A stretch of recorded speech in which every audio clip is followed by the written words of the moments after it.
Yes. Life process, life process का मतलब कोई भी मनुष्य है उसको दैनिक जीवन में काम करने के लिए क्या चाहिए? ऊर्जा चाहिए, एनर्जी चाहिए।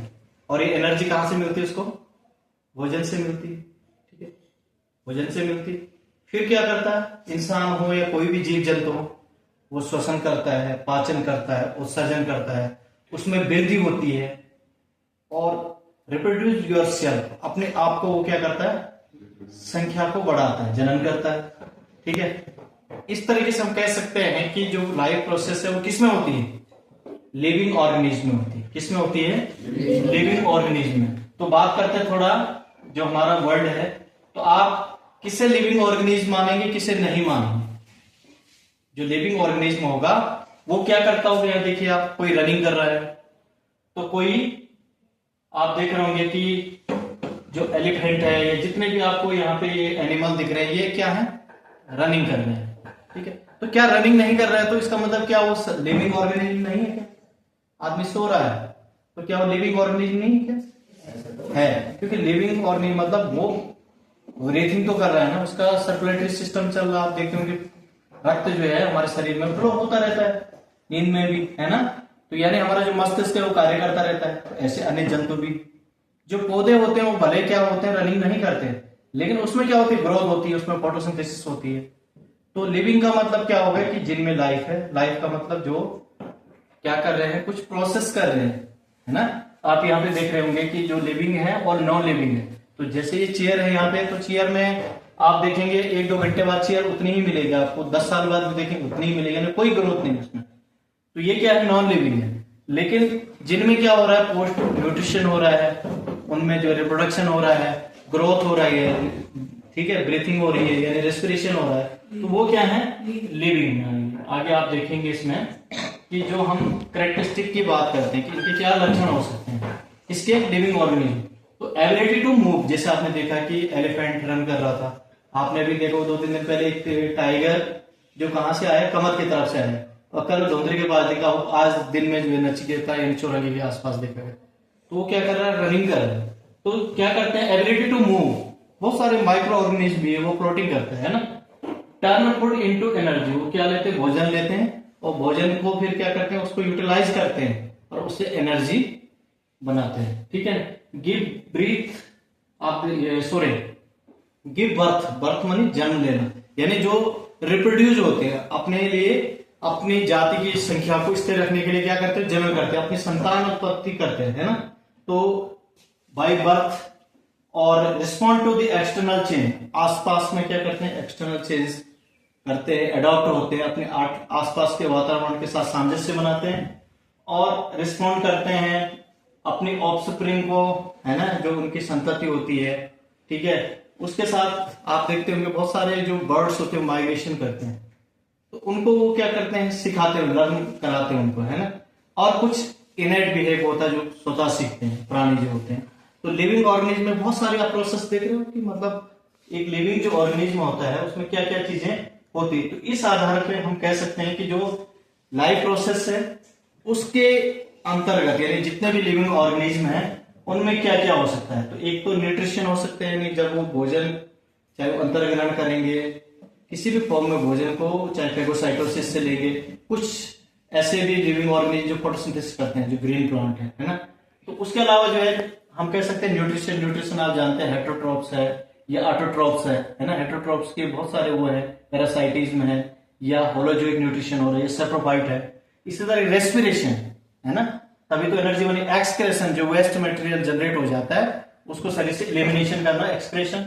ट्रांसपोर्टेशन, जैसे आप देखना हमारे शरीर में ब्लड है, तो ब्लड क्या करता है? उस फूड को पूरे शरीर में ले जाता है। इसी तरीके से ट्रांसपोर्टेशन जो प्लांट में किसके द्वारा होता है? जाइलम के द्वारा। जाइलम क्या करता है? जड़ों से पानी को पत्तियों तक पहुंचाता है, पत्तियों में तैयार जो भोजन होता है उसको फ्लोएम टिश्यू क्या करता है?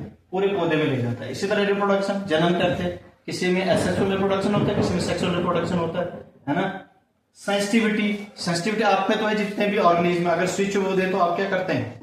प्रति रिस्पॉन्स करते हैं। लेकिन कुछ प्लांट्स में करते हैं फोटोसिंथेसिस करते हैं, जितने ग्रीन प्लांट होते हैं। तो हमारा जो कहने का मतलब है कि जो भोजन होता है उसका यूटिलाइजेशन होता है, यूटिलाइजेशन के बाद एनर्जी बनती है, एनर्जी हमारी जो बायोसिंथेसिस जो लाइफ प्रोसेस होती है उसमें वो उपयोग में आती, यूटिलाइज हो जाती, एनर्जी का यूटिलाइजेशन भी। ये हमारा कह रहेगा न्यूट्रिशन। और न्यूट्रिशन में न्यूट्रिएंट एक शब्द आता है, यानी पोषक तत्व। न्यूट्रिएंट्स क्या होते हैं मालूम किसी को?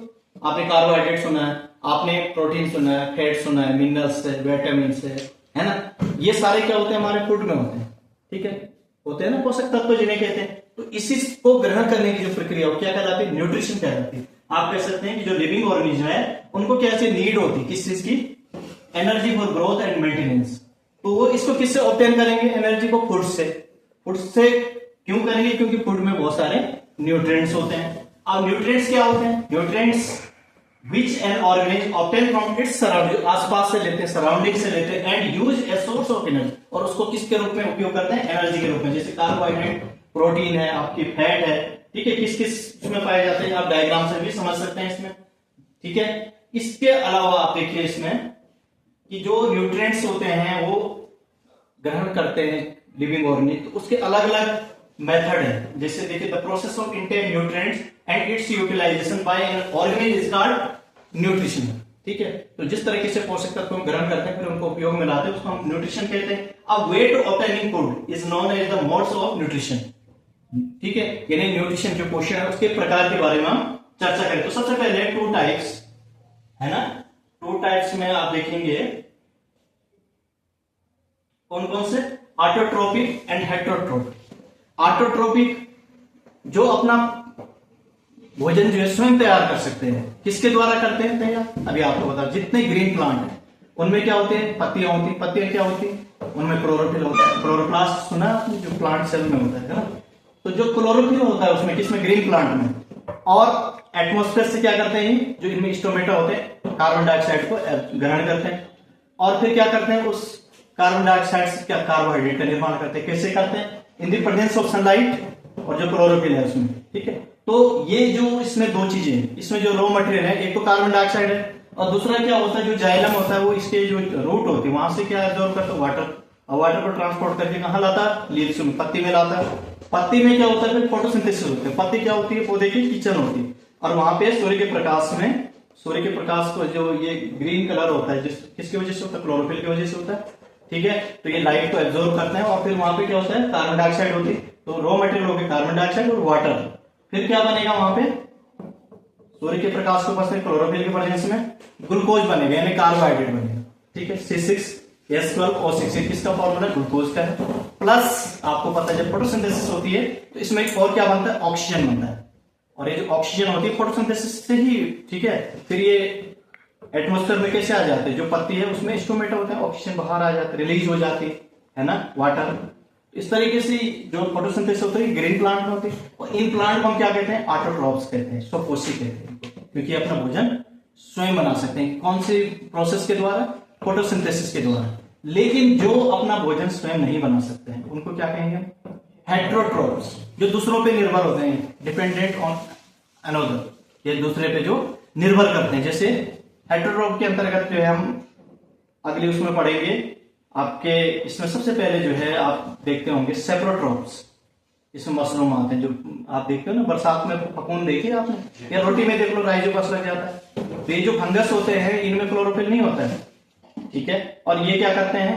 डेड ऑर्गेनिक मैटर, जैसे कोई लकड़ी हो, कोई भी ऑर्गेनिक चीजें हो, वहां पर ये क्या करते हैं? अपना भोजन लेते हैं, डेड एंड डिके मैटर से अपना भोजन लेते हैं। हिंदी में कहते हैं इनको मृतोपजीवी, क्योंकि ये भोजन डेड ऑर्गेनिक मैटर से ग्रहण करते हैं, तो इनको मृतोपजीवी कहते हैं, सेप्रोट्रोप्स कहते हैं, ठीक है। जैसे ऑटोट्रोप्स में क्या हो रहा था? भोजन कार्बोहाइड्रेट के रूप में बन रहा था, जो कि संचित होकर पहले तो ग्लूकोज बनता, फिर स्टार्च के रूप में रहता है।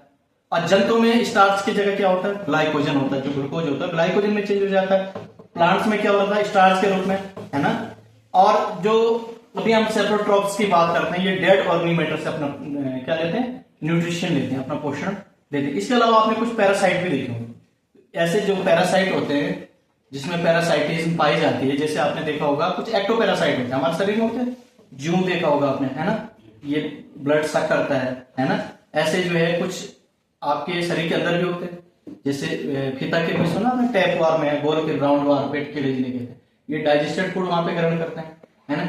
ऐसे पैरासाइट के रूप में आपने जौ को देखा होगा, जौ क्या करती? ब्लड सक करती है अपना, है ना। तो ब्लड में क्या होता है, पोषक तत्व होते हैं जो सीधे सीधे उनको मिल जाते हैं। ऐसे प्लांट में भी क्या पैरासाइट होते हैं, जो प्लांट्स होते हैं उनमें भी पैरासाइट होते हैं।